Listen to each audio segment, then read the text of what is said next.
Sir ये देखिए, मुल्क को बहुत दूसरे डायरेक्शन में लेके जा रहे हैं, नुकसान सबका होगा।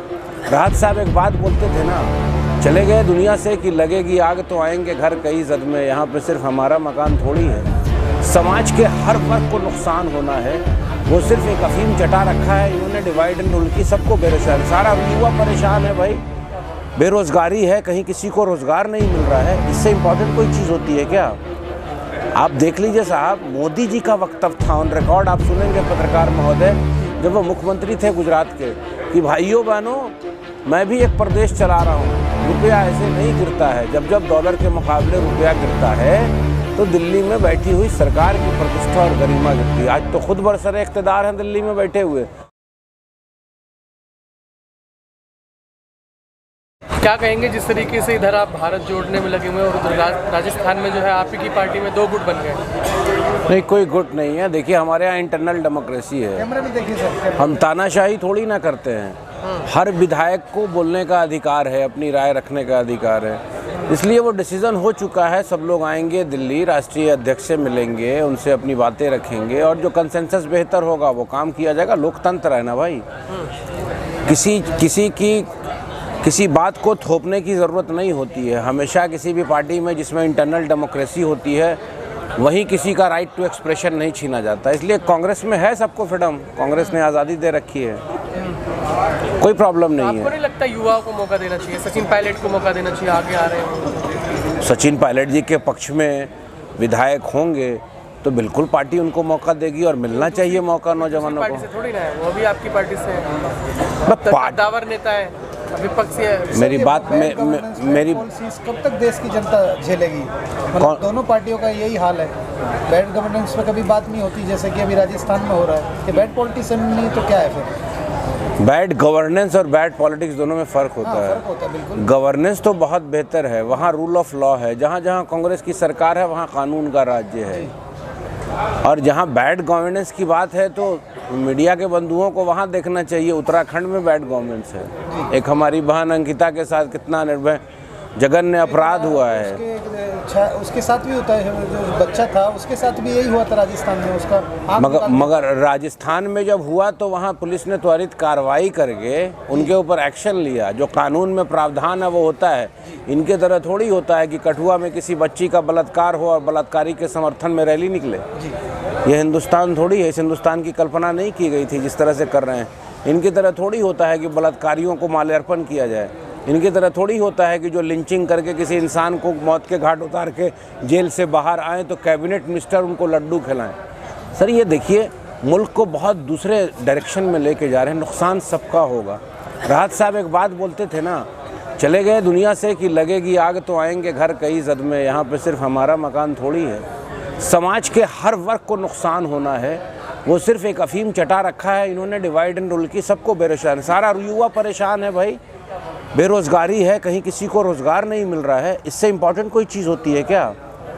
आप देख लीजिए साहब, मोदी जी का वक्तव्य था ऑन रिकॉर्ड, आप सुनेंगे पत्रकार महोदय जब वो मुख्यमंत्री थे गुजरात के, कि भाइयों बहनों मैं भी एक प्रदेश चला रहा हूँ, रुपया ऐसे नहीं गिरता है, जब जब डॉलर के मुकाबले रुपया गिरता है तो दिल्ली में बैठी हुई सरकार की प्रतिष्ठा और गरिमा गिरती है। आज तो खुद बरसर इख्तिदार हैं दिल्ली में बैठे हुए, रुपया को 81 के पार करा दिया। मार्गदर्शक मंडली में उनको भी चला दिया, अडवाणी जी से उम्र से कंपटीशन करवा रहे हैं रुपए का मोदी जी। मुद्दा ये होना चाहिए भाई। और हम लोग तो सत्य और अहिंसा वाले लोग हैं।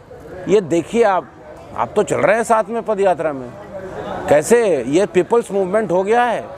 और आप देखेंगे आने वाले स्टेट में भी, कर्नाटका में भी इससे ज़्यादा होगा, हर जगह होगा, क्योंकि युवा के सेंटिमेंट्स अब उभरने लगे। उनको लगा कि एक सच्चा लीडर लीड करने के लिए निकला है, मुद्दे पे ला रहा है, तो हम लोग मोहब्बत से नफरत को ख़त्म करेंगे और मुद्दे पे राजनीति को लाएंगे। आप कह रहे हैं सच्चा लीडर निकला है, वो कह रहे हैं कि तुष्टिकरण की राजनीति कर रहे हैं, मुसलमानों से गले लगा रहे हैं, बच्चों के साथ। मैं तो 5 साल के बच्चों में भी तुष्टिकरण अगर देखता है, वो सब झूठे लोग हैं। संबित पात्रा जी को मुझे ये लगता है कि पता नहीं इनको नींद कैसे आती है। किसको?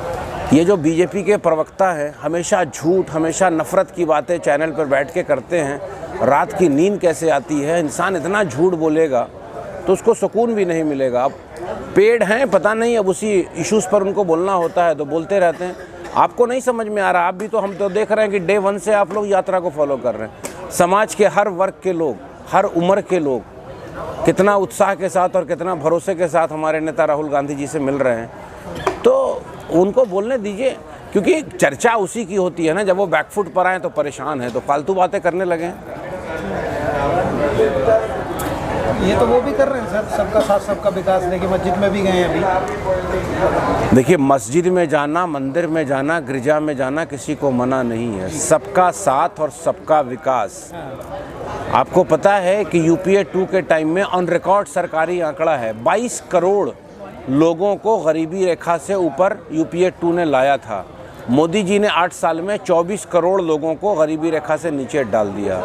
महंगाई ट्रिपल हो चुकी है, हर चीज़ महंगा, पेट्रोल महंगा, डीजल महंगा, रसोई गैस महंगा, खाने का तेल महंगा, मतलब हर चीज़ महंगा है। रोज़गार बिल्कुल नहीं है। ऑन रिकॉर्ड 45 साल में सबसे ज़्यादा बेरोज़गारी इस मुल्क में हो चुकी है। लॉलेसनेस है। जहाँ जहाँ बीजेपी का रूल है वहाँ तो भाई उनकी पार्टी से जिनका एफिलिएशन है उन्हीं लोगों को फ्रीडम मिला हुआ है कि किसी तरह का अपराध करें उनको माफ़ी मिल जाएगी, और उनके ऊपर कोई कार्रवाई नहीं होती है। देखिए, शर्म आती है हम लोगों को कि जिस तरह से अजय मिश्रा टेनी के बेटे ने किसानों पर गाड़ियाँ चढ़ाई, आज तक उनका इस्तीफ़ा नहीं हुआ। साहब कैबिनेट में है, स्टेट होम मिनिस्टर हैं। तो आप इस चीज़ से समझ लीजिए कि ये किस तरह के लोग हैं और कैसी सरकार चलाना चाहते हैं। क्रोनी कैपिटलिज्म डेवलप हो रहा है, मुल्क आर्थिक गुलाम हो जाएगा। परवाह इस चीज़ की हम लोगों की है कि हम लोगों के आने वाले जनरेशन का जो है वो भविष्य बिल्कुल अंधकार में है। इसीलिए गांधी के मार्ग पर चलते हुए भारत जोड़ो यात्रा चल रही है और जनमानस का अपार समर्थन मिल रहा है। समाज के हर वर्ग के लोग आ रहे हैं, बातें कर रहे हैं, बेहतर कर रहे हैं, और मुझे लगता है कि इसका जो रिज़ल्ट है वो 24 में बिल्कुल दिखेगा। और जब तक परिवर्तन नहीं होगा तब तक भारत सही होगा भी नहीं, यहाँ कानून का राज भी नहीं होगा, और न भारत के तमाम युवाओं को रोज़गार मिलेगा, महंगाई पर कंट्रोल नहीं होगा, क्योंकि इस मुद्दे से हट के वो काम करते हैं। और बीजेपी वाले कह रहे हैं कि देश उन्नति कर रहा है और विश्व गुरु की श्रेणी में आने वाला है। उसका पैरामीटर क्या है उन्नति का? उन्नति का कोई पैरामीटर होना चाहिए ना। कौन सा पैरामीटर है उन्नति का? काम कर रहे हैं देश के प्रधानमंत्री भैया 24 घंटे काम कर रहे हैं देश की संपत्ति को बेचने के लिए, जो इतना दिनों के प्रयास के बाद लोगों ने संपत्ति बनाई थी। जो पब्लिक लिमिटेड कंपनी है वो तमाम अपने मित्र अडानी साहब को बेच के उनको दुनिया का दूसरा सबसे धनी मनी उद्योगपति बना दिया। 2,12,000 करोड़ का कर्ज देके उनको हिंदुस्तान की सारी संपत्ति बेच दी। इसीलिए तो वो 24 घंटे में पता नहीं कितने घंटे काम कर रहे हैं, कितने घंटे सो रहे हैं, मोदी जी जाने। मगर हमको तो रोज़गार चाहिए, हमको महंगाई पर कंट्रोल चाहिए, हमको लॉ एंड ऑर्डर बेहतर चाहिए, हमको इंसाफ चाहिए, हमको समाज में अंतिम पैदान पर बैठे हुए लोगों को सही से न्याय और सही उनका विकास चाहिए। यही मुद्दा है, और बाकी उनकी बोली है। कोई आदमी अच्छा, क्या संदेश देना चाहेंगे भारत जोड़ो यात्रा में? आप इतने दिन से सफ़र कर रहे हैं, देश की जनता को सीधा मैसेज क्या है जो आपसे जनता जुड़े? देखिए, गरीब परेशान है, किसान परेशान है, युवा परेशान है, समाज के हर वर्ग के लोग परेशान हैं। तमाम क्वालिटी एजुकेशन जहाँ मिलते थे, एजुकेशनल इंस्टीट्यूशन को ख़त्म कर दिया, उनके बजट को कम कर दिया। तो भाई आप कैसा हिंदुस्तान चाहते हैं? इसलिए बेहतर हिंदुस्तान तभी बनेगा जहाँ शिक्षा की व्यवस्था बेहतर हो, जहाँ बेहतर रोज़गार हो, जहाँ नौजवानों को नौकरी मिले, जहाँ समाज में सद्भावना हो, शांति हो।